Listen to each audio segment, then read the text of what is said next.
Mahalliy xabarlarga qaytamiz. Noqonuniy baliq ovlash tegishli tartibda javobgarlikka sabab bo'ladi. Bu kabi qonun buzilishi tabiatga, hayvonot dunyosiga katta zarar yetkazadi. Sirdaryo viloyatida elektr qarmoq yordamida noqonuniy baliq ovlash holati aniqlandi. Bu haqida Ekologiya va iqlim o'zgarishi milliy qo'mitasi huzuridagi Davlat ekologik nazorat inspeksiyasi xodimlari xabar qildi. Hozir shu haqda.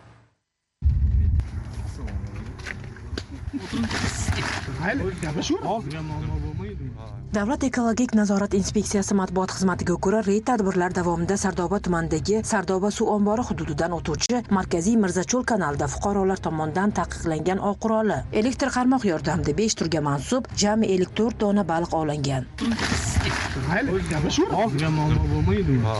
Taqiqlangan usulda baliq ovlash ortidan hayvonot dunyosiga katta miqdorda zarar yetkazilgan. Joriy yilning 31-mart kuni tungi soat 23:30 larda O'zbekiston Respublikasi Tabiatni muhofaza qilish to'g'risidagi qonunning 21-moddasi hamda hayvonot dunyosini muhofaza qilish to'g'risidagi qonunning 32, 34 va 51-moddalar talablari qo'pol ravishda buzilgan.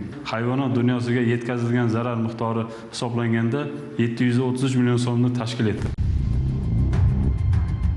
Shu bilan birga tabiatni muhofaza qilish to'g'risidagi hamda hayvonot dunyosini muhofaza qilish to'g'risidagi qonun talablari buzilgan. Hozirda holat yuzasidan tegishli hujjatlar rasmiylashtirilib, materiallar prokuratura organlariga yuborilgan. Mo'tabar Nurmuhammedova, Zohidjon Mamasoliyev, Sirdaryodan.